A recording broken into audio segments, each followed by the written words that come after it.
So today we're going to begin looking at World War One. This slideshow is going to cover some of the main causes of the war, some of the significant people, battles, and events during World War One, the things that helped to turn the war, and what helped to bring the war to a close.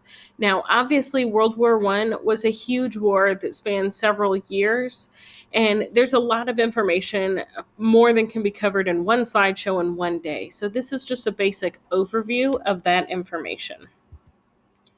The first thing we're going to look at are the main causes, the things that led to the beginning of World War One. Now, you don't have to worry so much about knowing what all of these points mean right now because they will be on follow-up slides giving you more information. But the four main causes that led to World War One were militarism, alliances, imperialism, and nationalism. Those four things together helped to spur and start this war. So one of the things that was big within World War One was that there was a lot of new technologies available to both sides of the war, both groups and the soldiers, things that couldn't be used in, say, the Revolutionary War, the Civil War, or most wars prior to that. Now, we're going to go over all these new technologies, but some of the things you might be able to see in this photo, uh, artillery and machine guns were now readily available, as you can see kind of up in the bottom right. Guns that could fire rapid rounds instead of just one bullet, reload, as had been previously seen in other wars. We also have tanks, like you can kind of see under the word war. These large vehicles that can go over pretty much any terrain, and they were seemingly unstoppable except by grenades and bombs. But just firing your gun at a tank really wasn't going to do much. Zeppelins, that's that large aircraft balloon looking thing up in the upper left. These could be used for multiple purposes. They could drop bombs. They also were available as, think of like spy crafts, where they could go over the enemy territory and report back what they had seen. You finally also had airplanes. This is really one of the first wars that had airplanes available, where they could drop bombs out of airplanes, but they could also, again, go on these spy missions. And poison gas was now available. Poison gas was deadly, and both sides used this during the war. So let's begin with militarism. So, as I just went over, there were several new military technologies that were available within the war, and both sides were really in this arms race. That's this effort to see who can develop the newest technologies, who has the best tanks, who has the best guns, who has the best zeppelins, who can outdo the other countries involved. So this became a glorification of war, meaning war is something to be proud of and honor, and you want to be the best of the best. So the best of the best has to have the best weapons available, the best tanks, the best technologies. And so each country was individually trying to develop the best, and that creates this sense of fear. If you know another country nearby that maybe has some tension with your country, is trying to make things better and be stronger than you, well, you're going to up your game, but it's also going to create this sense of fear, this sense of worry about what's to come and why are they planning such a big attack or such new technologies. Are they coming after us next? So some of these technologies, as I've already kind of mentioned, we had tanks. This is kind of an up close look at a World War One tank. Airplanes, they were not the same, armored, sophisticated airplanes that we think of now within the military, but they did allow soldiers to travel farther distances faster and to get a bird's eye view and be able to see information that they could relay back to their own side.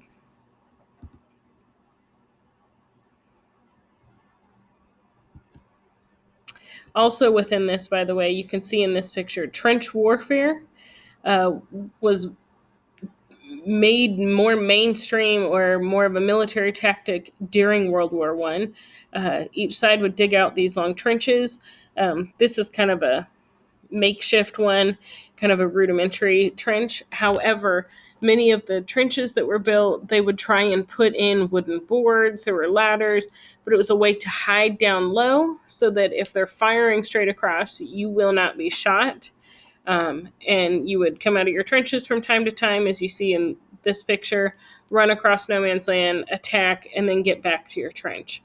But it was not a pleasant place to stay. They were damp. There was a lot of bacteria, diseases, lack of food. If the enemy got down into a trench with poison gas, you could wipe out a whole trench pretty quickly. Speaking of poison gas, this was the war that they started really using that. And these gases, one of the most common was called mustard gas, but they would throw somewhat like grenades or different artillery shells full of gas that would explode. Some of these gases would just cause, I say just, but it would, at the start, just cause boils and rashes and burns on your skin. And by the time those rashes and burns developed, it would almost be too late. Now, they did not necessarily kill you right away. Sometimes they didn't even kill. Like some mustard gas only had like a 3% fatality rate. However, these things, when you breathe them in, those same burns that you got on your skin, you'd get in your lungs. And it would be quite damaging to several internal organs as well, and it would cause lifetimes of illness and pain. And here we have the artillery and machine guns that could rapidly fire. Notice in the bottom right, the men wearing a gas mask while they fire so that if the enemy unleashed poison gas, they could still stay alive and continue to run the guns.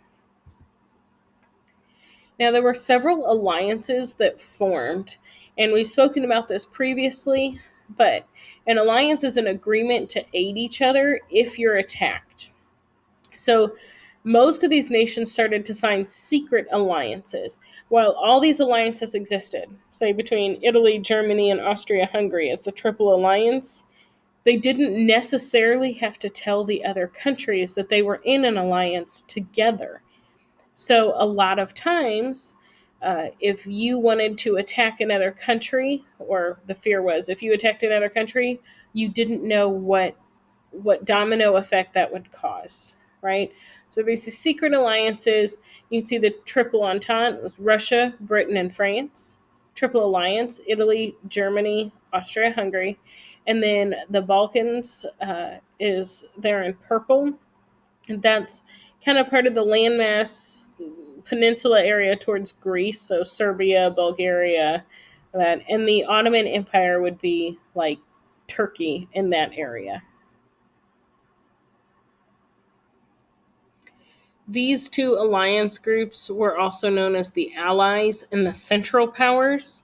The Allies were predominantly those in red: Russia, Great Britain, France, and the Central Powers were Italy, Germany, Austria Hungary. And there were others involved, but that's how you can kind of remember it. Here's a quick little map to help you see kind of how they grew and the areas that were involved. I know as you look at this map, you might be thinking, that's not right. Germany doesn't look like this. These countries don't look like this. This is how these countries looked before World War One. World War One actually helped to break up the countries into their more modern day shapes that we know them now. But prior to World War One, Germany did look like this. Austria-Hungary was this large area. So you can kind of watch as we move through these. The Central Powers developed in this region. Then your Allied powers. The Balkans, this is that region that I was just discussing, kind of the peninsula near Greece. And everyone else remained neutral in that area. So let's talk about imperialism, which we've done before. That's the countries reaching out and gathering land and resources by colonizing an area, claiming it as their own and using it as a resource, just like Great Britain did with the United States. The 13 colonies were owned by Great Britain, and they had access to all the resources. They could tax the people prior to the United States independence.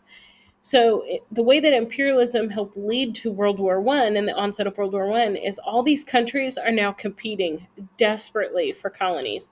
This cartoon here is actually a political comic or political sketch from the time period of World War One, and you can see they've kind of got England depicted as like an octopus, but with far more than 8 arms, and he's just grabbing for everything. He wants all the land. He's kind of land hungry.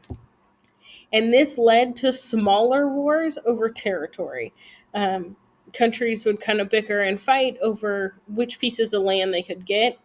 But ultimately, that tension's going to rise because as each country gets more land, they also get more resources and more power. And that is scary for your enemy.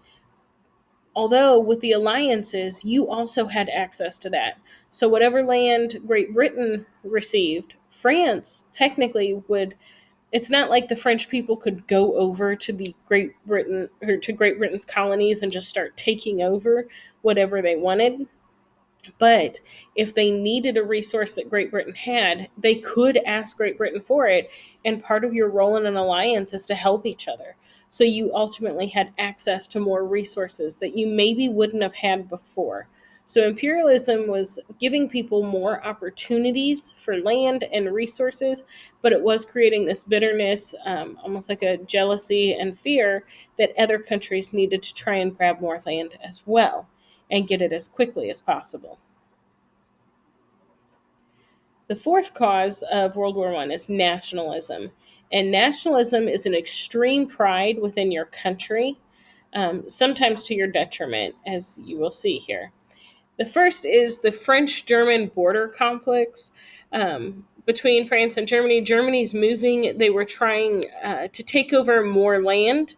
And right where that border meets, there was a lot of disputes, bickering, people being forced into almost like a slave labor, taking over industries and areas that don't belong to them, and in the idea of our country's better than your country.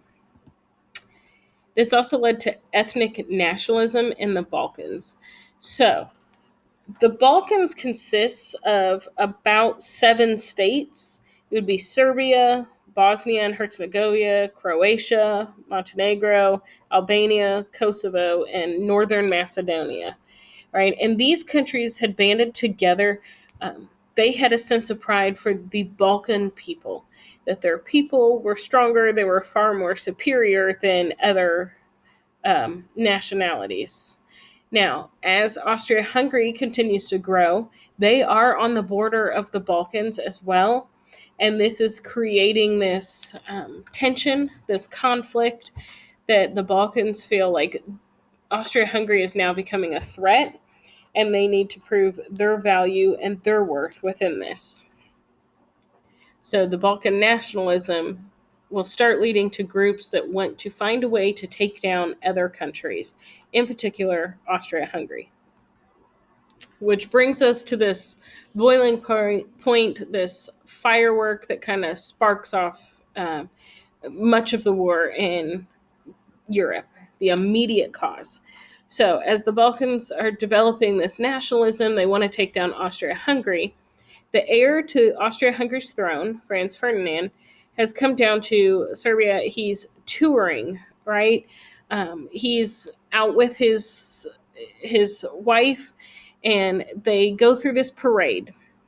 And as they're in the parade, somebody tries to bomb their vehicle. And unfortunately, the bomb rolls under a different vehicle. It injures 2 soldiers, but Archduke Franz Ferdinand, totally fine. He could and probably should have gone home that day. But instead, he knew that there was a big celebration that night, that was a big dinner party. He wanted to be there for the evening's festivities. So again, he's in an open air vehicle, much like this picture here. their vehicle gets lost. It goes down the wrong alley. And when it does, it happens to pull up right next to Mr. Princip, who is kind of the leader of this Balkan nationalism group and truly wants to see Archduke Franz Ferdinand dead. And he pulls up so close, as you can see in this picture, like almost an arm's length away. He has his pistol and he fires two shots that kill both Archduke and his wife. From this, Austria-Hungary declares that they want an explanation, they want an apology, they have several demands that they place on Serbia to make amends for this, to make this right. Serbia never responds, so Austria decides it's time to declare war on Serbia. Now, when that happens, we have this domino effect because each country already has its alliance. So when Austria Hungary declares war on Serbia, Serbia's allies, the Balkans, jump in. Then, because now there's war, Germany has already allied with Austria Hungary, so Germany has to fight. And each country must now join the fight to back up this alliance that they've been building for quite some time. And they've made promises that they now have to uphold. So what starts as the assassination of one man in Serbia ends up with most of Europe involved in a war in just a matter of weeks. And you can see how the newspaper would have looked at that time, that he was killed with his wife by a Bosnian youth to avenge seizure of his country. He wasn't happy with what was happening in his country, so he decides to kill them both. Now, I know that this slide is actually very difficult for you to see, and it wouldn't really matter as much. You can tell from the picture, but the text under the cartoons are actually written in German. So it would be pretty impossible for most of you to read it, probably all of you. So I've put this long caption explaining it next to it. But this was a political cartoon, which was very popular at the time. Cartoons don't always have to be funny. They're a graphic, as in pictorial way of teaching people about the news as well. It made it more accessible to the average person. So, like I said, this is a German comic that was published in August of 1914, and it shows all the nations of Europe sitting at a table together. That's the first picture. So the Central Powers hold their noses because Serbia has now come to sit at the table, and Russia's really excited about it. They see Serbia, they're happy, but everyone else is plugging their nose like, Serbia, you're disgusting, you stink, get away. Serbia takes out a knife and stabs Austria-Hungary, and everyone is shocked. But immediately, Germany jumps up in an effort to help Austria-Hungary. That would be showing the alliance there, right? As soon as Serbia stabs Austria-Hungary, Germany has to get involved to help.